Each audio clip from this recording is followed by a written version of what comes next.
በናሳ ውስጥ የሚሰሩ ኢትዮጵያውያን ቁጥራቸው እየጨመረ ነው። ከነዚህ አንዷ ወጣቷ ኢትዮጵያዊ ሳይንቲስት እመቤት ሞሃባውም በ2029 የኢትዮጵያ ባንዲራን ህዋ ላይ ልታውለበልብ ቀጠሮን ይዛለች። ለመጀመሪያ ጊዜ ወደ ህዋ የምትሄድ ኢትዮጵያዊም ትሆናለች። ብዙ ተስፋ የተጣለባት እመቤት ሞሃባው በቀጣይ ዓመት የስፔስ ጉዞ ስልጠናንም እንደምትጀምር ታውቋል። ስፔስ ጄኔሬሽን አድቫይዘሪ ካውንስል በሚባል ተቋም ውስጥም ኢትዮጵያን ወክላ የምትሳተፈው እመቤት አፍሪካ በዓለም አቀፍ የስፔስ ፖሊሲ ላይ ያላትን ድርሻ በተመለከተም እንቅስቃሴዎችን ታደርጋለች።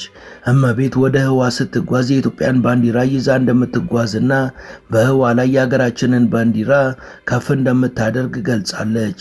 በዓለም አቀፍ የስፔስ ሳይንስ ምርምርና ምህንድስና ውስጥ ከአንጋፋው ከዶክተር ቅጣው እጅጉ ጀምሮ አሁን ላይ የእሳቸውን ፈለግ የተከተሉ ቁጥራቸው ቀላል የማይባሉ ባለምጡቅ አእምሮ ኢትዮጵያውያን በሳይንቲስትነት ሰርተዋል። አሁንም እየሰሩ ይገኛሉ። ስንቱንስ እናውቃቸው ይሆን?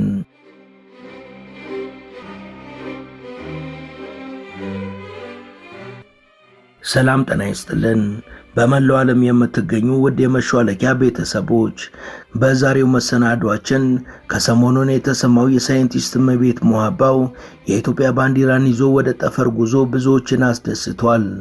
እኛም በጠፈር ምርምር ተቋሙ ናሳ ውስጥ ስለሚሰሩ አንጋፋና ወጣት ሳይንቲስቶች እንደሚከተለው ይዘንላችሁ መጥተናል። እስከ ዝግጅታችን ፍጻሜ አብራችሁን ቆዩ።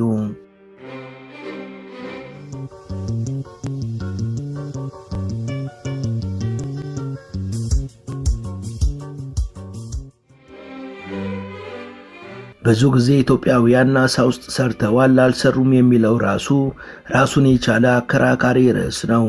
ከቅጣው እጅጉ ጀምሮ ብዙዎች በናሳ ስለመስራታቸው እስካሁን ያከራከረበት ምክንያት ግን ግልጽ አይደለም። ለማንኛውም እስከዛሬ በናሳ ከሰሩና ከሚሰሩ ኢትዮጵያውያን መሃል ስለ 7ቱ ኢትዮጵያውያን እናወጋቸዋለን።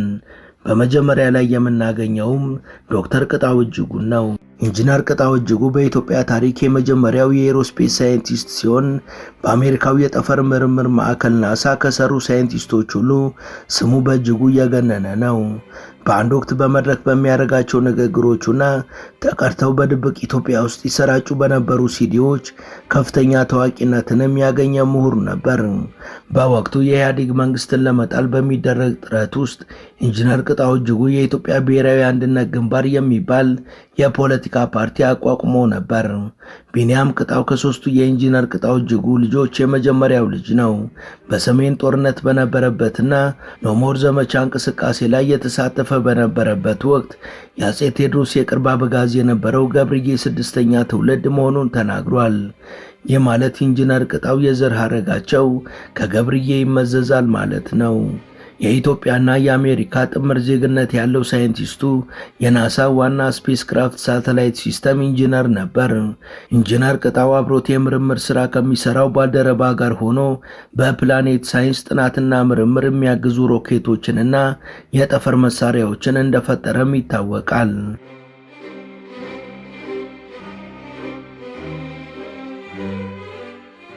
ፍላይት ዳይናሚክ ሲሙሌተር፣ አድቫንስ ጂፒኤስ ሲስተም እና ሌሎች የኤሮስፔስ ሮኬቶችን ከሰሩ ሳይንቲስቶች ቡድን ውስጥም አባል ሆኖ በጥናትና ፈጠራ ስራዎች ላይ ተሳትፏል።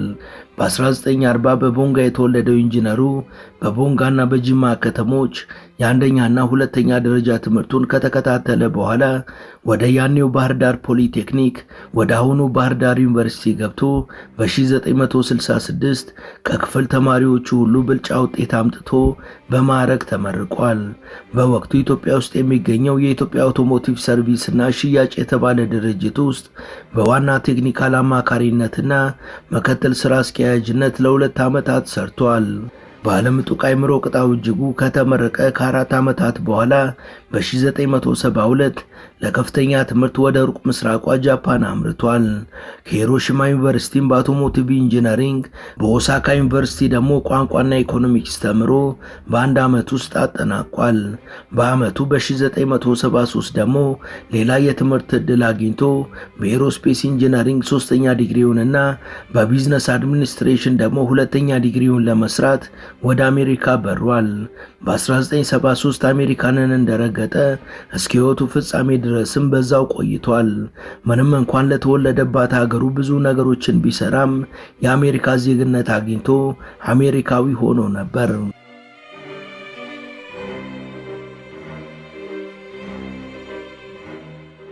የሶስተኛ ዲግሪውን ከጨረሰ በኋላ በቀጥታ ወደ ናሳ የተቀላቀለ በድርጅቱ ታሪክ የመጀመሪያው ኢትዮጵያዊ ኢንጂነር ሆኗል። በ1978 ሁለት ፓተንት ያገኘባቸውን የኤሮስፔስ ሜካኒዝሞችን ፈጥሯል። ከኒል አርምስትሮንግ ቀጥሎ ጨረቃ ላይ ከወጣው ቡዝ አልድሪን ጋር የሰራው ቅጣው እጅጉ ከናሳ ውጪ በአቪዬሽን እና በኤሮስፔስ ላይ የሚሰሩ ሌሎች ድርጅቶችም ከሌሎች ሳይንቲስቶች ጋር ሆኖ የምርምርና የፈጠራ ስራዎችን እንዲሰራላቸው አድርገዋል። ከነዚህ ታዋቂ ድርጅቶች ውስጥ ሎራል ኮርፖሬሽን፣ ሮክዌል ኢንተርናሽናል እና ታዋቂው የአውሮፕላን አምራች ቦይንግ ይገኙበታል። ከ30 ዓመታት የስደት ኑሮ በኋላ በፈረንጆቹ ሚሊኒየም ወደ ኢትዮጵያ የተመለሰው ኢንጂነሩ ትራንስቴክ ኢንተርናሽናል የሚባል በሱ ዋና ስራ አስፈጻሚነት የሚመራ ድርጅትም አቋቁሞ ነበር። ድርጅቱ ቴክኖሎጂን መሰረት ያደረጉ አሰራሮችን ለማስተዋወቅ ያለመና የራሱ ሳተላይት ያለው የተለያዩ ሲስተሞችንም የሚሰራ የኢንጂነሪንግ ድርጅት ነው። ኢንጂነሩ እስከሞተበት እስከ አውሮፓውያኑ 2006 ድረስም በስራ አስፈጻሚነት ይህን ድርጅት ይመራው ነበር። ኢንጂነር ቅጣው እጅጉ በ2006 ቴክሳስ ውስጥ በተወለደ በ57 ዓመቱ በስትሮክ ምክንያት ሞቷል። በወቅቱ የ3 ልጆች አባት ነበር።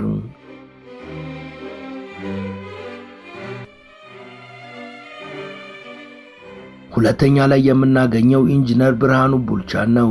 ኢንጂነር ብርሃኑ ውልደቱና እድገቱ አዲስ አበባ ሲሆን የሁለተኛ ደረጃ ትምህርቱን የጨረሰው ደግሞ በአጼ ሚኒሊክ ሁለተኛ ደረጃ ትምህርት ቤት ነው።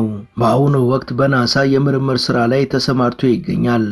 እሱ በሚመራው ቡድን ውስጥ የሚሰራው ጥናትም ከቢቢሲ ጀምሮ ብዙ ዓለም አቀፍ መገናኛ ብዙሃን ትኩረትን የሳበ ሆኗል። በጨረቃ ላይ ስላለው የውሃ መጠንና በውስጡ ስለያዘው ንጥረ ነገር የሚያጠናውን የናሳ ቡድንን እየመራ የሚገኘው ዶክተር ብርሃኑ ቡልቻ በአሁኑ ወቅትም እየሰራ የሚገኘው እጅግ ቀላል የሆነና በጨረቃ ላይ በመንቀሳቀስ ያለውን የውሃ መጠን መለየት የሚችል ማሽንን ነው።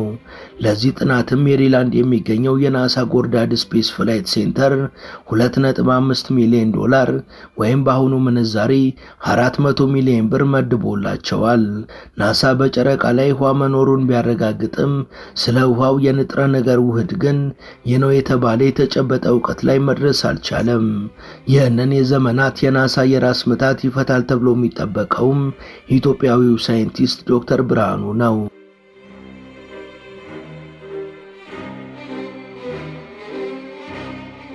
በዶክተሩና በቡድኑ እየተሰራ ያለው መሳሪያ ጠፈርተኞች በጨረቃ ላይ በሚሄዱበት ሰዓት በእጃቸው ይዘውት የሚሄዱት ቀላል ነገር ሲሆን ውሃ ያለበትን ቦታና መጠኑን የሚገልጽ እንደሆነም ለማወቅ ተችሏል። በተጨማሪም በሪሞት ኮንትሮል መስራት የሚችል እንደሆነም ዶክተሩ ገልጸዋል። ፊዚክስና ኢንጂነሪንግ ለመማር ወደ አሜሪካ የተጓዘው ዶክተር ብርሃኑ ወደ አሜሪካ ስመጣ ከራሴ ውጪ የሚያግዘኝ አልነበረም ብሏል። ዋነኛው ግቤ ጠንክሮ መስራትና መማር ነበር። በልጅነቴ ከመጽሐፍ ቅዱስ ጋር የነበረኝ ንባብ ስለ ዩኒቨርስ አፈጣጠር የበለጠ እንዳውቅ አጓጉቶኛል ሲል ይናገራል። በአሁኑ ወቅት ደግሞ ብሩህ ትውልድ የተባለና ወጣት ተማሪዎችን የተሻለ እውቀትና የትምህርት ዕድል የሚያገኙበት ፕላትፎርም በመፍጠር ከባለቤቱ ዶክተር ጸጋ ጋር በመሆን እየሰራ እንደሆነ በሰይፉ ሾው ላይ ቀርቦ መናገሩም ይታወሳል። ከኢትዮ ቴሌኮም ጋር በመተባበር ውስጡ ባሉ 9 ማዕከላት በተለያየ ዘርፍ ላይ ያሉ ዲያስፖራዎች በበጎ ፍቃድ ከፍተኛ የትምህርት ውጤት ያላቸውን ልጆች የሚያስተምሩበት እንደሆነም ገልጿል።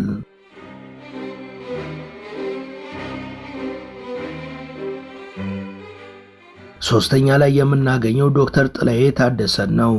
ጎሮጉቱ በምትባል የምስራቅ ሐረርጌ ወረዳ ውስጥ የተወለደው ዶክተር ጥላዬ ታደሰ አሁን ላይ በናሳ ጆንሰን ስፔስ ውስጥ እየሰራ ይገኛል። ጥላዬን ቀደምኩት ሲል የህይወት ታሪኩን የጻፈው የያኔው የሃይስኩል መምህርና የአሁኑ ተመራማሪ 8 ዓመታትን ከዩኒቨርሲቲ ጀምሮ በሱስ ውስጥ ማሳለፉን ይነገራል። ከነበረበት የጫት የመጠጥና የሲጋራ ሱስ አገግሞ የፀሐይ ተመራማሪ እንደሆነም ይናገራል። የመጀመሪያና ሁለተኛ ዲግሪውን በፊዚክስ ከአዲስ አበባ ዩኒቨርሲቲ ያገኘው ዶክተር ጥላዬ በ2011 ደግሞ ከጀርመኑ ታዋቂ የምርምር ተቋም ማክስ ፕላንክ በኮምፒውቴሽናል አስትሮኖመሪ 3ኛ ዲግሪውን ሰርቷል። ከ3ኛ ዲግሪው በኋላ በዛው በማክስ ፕላንክ ፖስትና ድሬክስል በተባለ ዩኒቨርሲቲ በሶላር ሲስተም ምርምር ዶክትሪያል ጥናቶችንም አድርጓል። ከዚህ ቀደም በጎርዳድ ስፔስ ፍላይት ሴንተር አሁን ደግሞ በጆንሰን ስፔስ ሴንተር በሲኒየር ሪሰርች ኢንጂነርነት በስፔስ ዌዘር ሳይንቲስትነትም እየሰራ ይገኛል። የፀሐይ ተመራማሪ ነኝ የሚለው ዶክተር ጥላዬ የፀሐይ ማግኔቲክ ፊልድን ለማጥናት የሚያግዝ ሶፍትዌርንም ማበልጸጉን ተናግሯል። ውድ የመሿለኪያ ቤተሰቦች ተረካችንን እዚህ ድረስ ከተከታተላችሁት ዝግጅታችንን እንደወደዳችሁት እርግጠኞች ነን። ከእናንተ የሚጠበቀው ቻናሉ የበለጠ እንዲያድግ አንድ ጊዜ ሰብስክራይብ ማድረግ ብቻ ነው። እናም ሰብስክራይብ እንድታደርጉ አስታውሰን ተረካችንን እንቀጥል። አራተኛ ላይ የምናገኘው ብሩክ ላቀው ነው። ናሳ ውስጥ ከሚሰሩ አንጋፋ ኢትዮጵያውያን ባለሙያዎች አንዱ ዶክተር ብሩክ ላቀው ናቸው።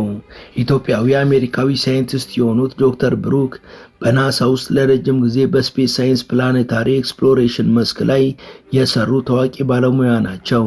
በ1982 ከዩኒቨርሲቲ ኦፍ ፓሪስ በፊዚካል ኬሚስትሪ በፒኤችዲ ተመርቀዋል። ትኩረታቸውም በፊዚክስ ኦፍ ሰርፌስ ላይ ነበር። ከ1984 ጀምሮም በናሳ ጎርዳድ ስፔስ ፍላይት ሴንተር ውስጥ የሰሩ ሲሆን በመጀመሪያ በስፔስ ሳይንቲስት ሚና ጀምረው ቀጥሎ በሂውዝ ኤርክራፍት ክሮፍት በፍላይት ኢንስትሩመንት ሴክሽን ቺፍ ከዛም በራይተን ክሮፕ በሲኒየር ሳይንቲስትነት በናሳ ደግሞ በአስትሮፊዚክስነት በፕላኔታሪ ሲስተም ደግሞ በላብራቶሪ ዲፕቲ ቺፍ በመሆን የሰሩ ሲሆን እንደ አውሮፓውያኑ አቆጣጠር ከ2010 ጀምሮም በሶላር ሲስተም ኤክስፕሎሬሽን ዲቪዥን አሶሺየት ዳይሬክተር ለሚሽን ፕላኒንግ ሪሰርቸር በመሆን በአጠቃላይ ላለፉት 41 ዓመታት በናሳ ሰርተዋል። በአሁኑ ጊዜም የናሳ ኤሜሬትስ ስፔስ ሳይንቲስት ሆነው እየሰሩ ነው። ከዩኒቨርሲቲ ኦፍ ሜሪላንድ ኮሌጅ ፓርክ ጋርም ተባብረው ይሰራሉ። የምርምር ትኩረታቸው በኢንፍራሬድ ቁሳቁሶች፣ በዲቴክተርስ እና በቴክኖሎጂ ልማት ላይ ነው። በተለይም ለፕላኔታሪ ኤክስፕሎሬሽን ሚሽን እንደ ካሲኒ ሚሽን ወደ ሳተርን፣ ኮቤ ሚሽን እና ጁፒተር አይሲ ሙንስ ኦርቢተር ያሉትን ጨምሮ በርካታ ፕሮጀክቶችን በመስራት የሚታወቁና አሁን ላይ ሶላር ሲስተም ኤክስፕሎሬሽን የሚባል የናሳ ክፍል ውስጥ ተባባሪ ዳይሬክተር በመሆን እየሰሩ የሚገኙ ጉምቱ ባለሙያ ናቸው።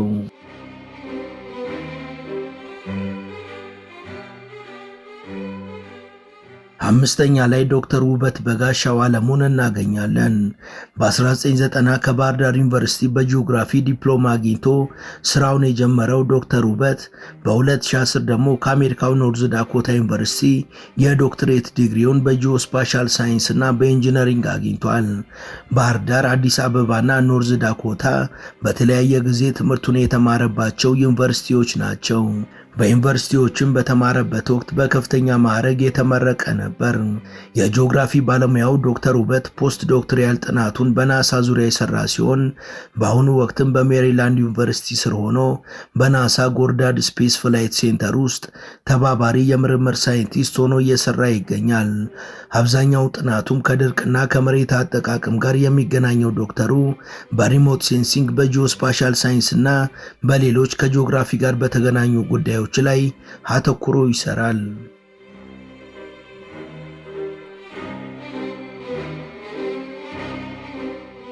ስድስተኛ ላይ ለዓለም ሙሉጌታን እንመለከታለን። ለዓለም ሙሉጌታ ገና የ11 ዓመት ልጅ እያለ ነበር ከኢትዮጵያ ወደ ካናዳ ከቤተሰቦቹ ጋር የሄደው። አባቱ የባህር ኃይል ኤሌክትሪሻንና መካኒክ የነበሩት የዛሬው ሳይንቲስት መጀመሪያ ላይ የሕክምና ዶክተር መሆን ቢፈልግም እየቆየ ሲሄድ ግን ወደ በረራና ስፔስ ሳይንስ ሙያ ውስጥ መግባት ፈልጓል። ካናዳ የሚገኘው ማኒቶባ ዩኒቨርሲቲ ሲገባም መካኒካል ኤሮስፔስ ኢንጂነሪንግን ተማረ። ኢንጂነሪንጉን እየተማረ ጎን ለጎን ጂምናስቲካና የሚባል የብረት ባህሪዎችን በሚያጠና ሜታለርጂ ላብራቶሪ ውስጥ ረዳት ተመራማሪ ሆኖ መስራት ጀምሯል። በካናዳ ማርስ ሶሳይቲ ከሚባል ማርስ ላይ ጥናት ከሚያደርግ የባለሙያዎች ቡድን ጋር በመሆንም 2 ጥናቶችን አድርጓል። እነዚህ ጥናቶች ለዓለም ሙሉጌታን ጠፈርተኞች ወደ ስፔስ ሲሄዱ የሚለብሷቸውን ልብሶች ዲዛይን የማድረግ ፍላጎት እንዲያድርበት አደረጉ። ለዓለም የማስተርስ ዲግሪውን በሜታለርጂ ኢንጂነሪንግ እንደጀመረ በአንድ የካናዳ የኤሮስፔስ ካምፓኒ የሳተላይትና የአውሮፕላን ክፍሎች ዲዛይን ማድረግን ጀምሯል። ነገር ግን በሚሰራው ስራ ደስተኛ ስላልነበር ወደ ፈረንሳይ ተጉዞ የስፔስ ልብስ ዲዛይን አሰራርን ተምሯል።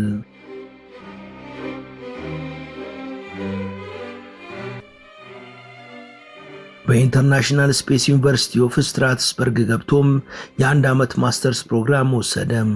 በዚህም የአስትሮኖመሮችን ልብስ ዲዛይን ለማድረግ የሚያስፈልገውን መሰረታዊ ዕውቀት አገኘ። ከዚህ በተጨማሪም ለቀጣይ ስራ የሚሆኑትን ሰዎችም እንዳገኘ ይናገራል። ከማስተርስ ጥናቱ በኋላ ለዓለም ሙሉጌታ በናሳ ዲጂታል አስትሮኖመንት ፕሮጀክት ላይ የፕሮጀክት ሳይንቲስት ሆኖ ሰርቷል። ይህ ፕሮጀክት በዋናነት ተግባሩ ጠፈርተኞች በስራ ላይ በሚሆኑበት ሰዓት ጤናቸውን ከተጓዳኝ ችግሮች ለመከላከል የሚሰራ ነው።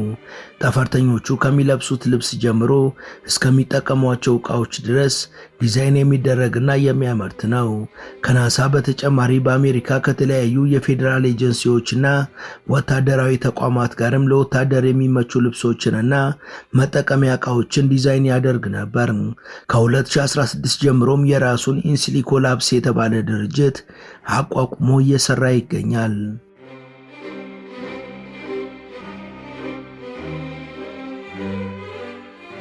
ሰባተኛ ላይ እመቤት ሞሃባውን እናገኛታለን። እመቤት ሞሃባው በቀድሞ የናሳ ጠፈርተኛና የዓለም አቀፍ የጠፈር ጣቢያን ለ6 ወራት ህዋ ላይ ሆኖ በመራውና በቀድሞ የአሜሪካው ኮሎኔል ዊሊያም ማካርተር የሚመራውን የታይታን ቡድን እጩ ጠፈርተኛ ናት። ይህ የጠፈር ሚሽን 5 ሰዓት የሚቆይ ኦርቢታል ጉዞ ሲሆን 300 ኪሎ ሜትር ከምድር በላይ ይደርሳል። 3 ሰዓት ዜሮ ግራቪቲን ያካትታል። ኢትዮጵያዊቷ እመቤትም በ2029 ለሚደረገው ለዚህ ጉዞ ተመርጣ ከ2026 ጀምሮ ስልጠና እንደምትጀምር ከወዲሁ ታውቋል። እመቤት ሞሃባው ኤሮስፔስ ኢንጂነሪንግና ስፔስ ሳይንቲስት ስትሆን የመጀመሪያዋ ሴት ኢትዮጵያዊ ጠፈርተኛም ናት። በኤሌክትሮ መካኒካል ኢንጂነሪንግ የመጀመሪያ ዲግሪዋን ስትሰራ ማስተርስ ዲግሪዋን ደግሞ በመካኒካል ኢንጂነሪንግ ጨርሳለች። የተለያዩ የስፔስ ተቋማት ያላቸው ግብ ይለያያል የምትለው እመቤት የጄፍ ቤዞስ ብሉ ኢንጂነሪንግ እና የኤለን መስኩ ስፔስ ኤክስ ምንም እንኳን የግል ተቋማት ቢሆኑም ግባቸው ግን ለየቅል ነው። የአሜሪካ መንግስት ተቋም የሆነው ናሳም ግቡ የራሱና ከሌሎች የተለየ ነው ስትል ትናገራለች። እሷ አሁን ተመርጣበት ልትሄድ ያለችበትን ታይታኑ የስፔስ ጉዞም ግቡ ስፔስን ወይም የጠፈር ምርምርን አካታች ማድረግ ነው። ታይታን የስፔስ ጉዞ ወደፊት ከ18 ዓመት በታች የሆኑ ልጆችንም ወደ ስፔስ የመውሰድ ዓላማ እንዳላቸው ትናገራለች።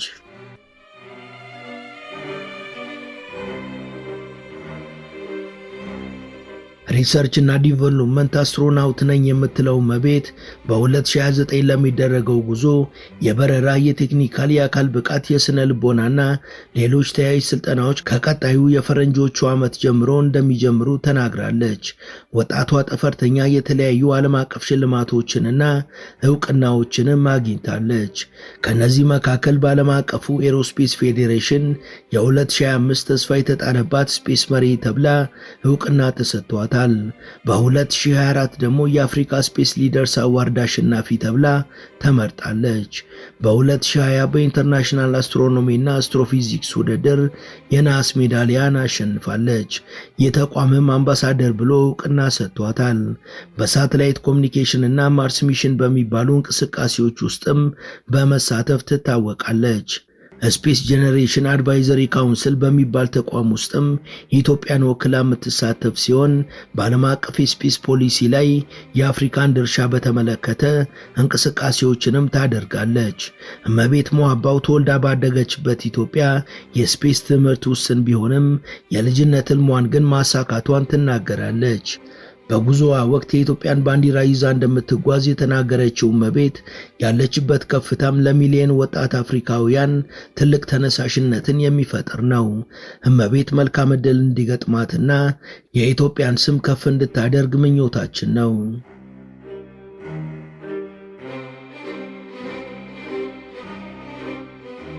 ወደ ቻናላችን ቤተሰቦች ለዛሬ ያሰናዳንላችሁ ይህን ይመስል ነበር። እስከ ዝግጅታችን ፍጻሜ አብራችሁን ስለነበራችሁ ከልብ እናመሰግናለን። በቀጣይ ቢሰሩ የምትሏቸውን ርዕሰ ጉዳዮች ብጠቁሙን ደስ ብሎን እንቀበላለን። ቻናላችንን ሰብስክራይብ ማድረግ፣ የደውል ምልክቱን መጫንና ላይክ ማድረግ አትዘንጉ እያልን ለዛሬ በዚሁ ተሰናበትን። መልካም ጊዜ።